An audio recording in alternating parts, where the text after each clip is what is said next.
Қойшыда жалғастырайық. Құрметті қонақтар, бүгін мына мен атап жатыр екен. Апа, сіздің сыйлығына көп рахмет. Осымен 7-ші рет кіндік ана болып жатыр екенмін. Балдар өсіп көбейе берсін дейін. Енді әсемді роддомнан шығармағанда көп подаркымызды апарғанбыз. Жартысын да әкеліп тұрып, папасы екеуміз. Мына жерде бізде горшогын әкелдік. Енді өзіне керекті нәрселерін нағашыларынан бөлек. Швеция шыққан Икея фирмасынікі. Сосын мынау ванночка. Бұл да өте жақсы ванночка. Үлкен түрін берген біз роддомнан шыққан кезде. Мынау күнделікті пеленкасын жууға, құйрығын жууға ыңғайлы шағын деп новинка ванночка. Сосын баламен қыдырған кезде мынау мамалардың рюкзагы. Ішіне мамасынікі рюкзак для мам деп памперса, бутылкасын суытпайды, жылы суын сақтап тұратын. Содан кейін мынау бала жатқан кезде мына кремнен сіз өтеді ғой, бетіне покрывал төсеміз. Мынау сіз өткізбейтін үлкен кремшер, мынандай үлкен болып ашылады.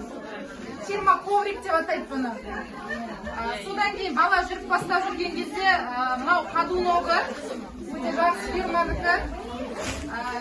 Қазір бала сосын 3 айда, 4 айда алаңдату қиын, өзі жатып жалығып кетеді ғой. Сондай кезде қолданылатын развивающий коврик, яғни жатады үстінде ойыншықта музыка ойнайды, соған алаңдататын несі ковригі. Мынау 1 жасқа келгенде тамақ ішетін стульчик для кормления Икея фирмасынікі, Швециядан шыққан, өте жақсы сападағы. Және де мына жерде киімдеріміз бар. Үйге келген бала көбінесе үйде болады ғой. Сол үшін мен мынандай киімдерін әкелдім.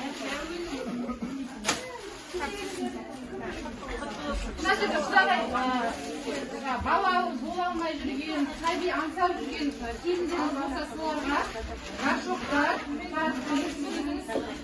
аспаптар ішінде 8 горшок бар.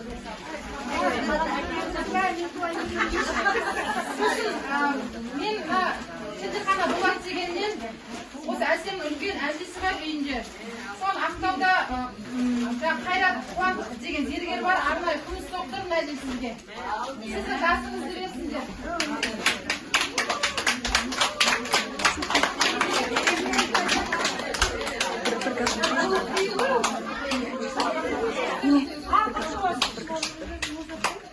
Кімге?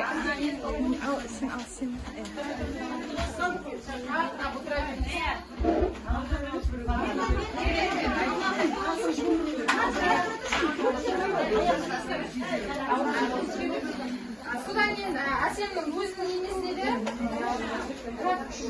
Қайрат Қуандықтың арнайы соқтырған өзінің арнайы соқтырған.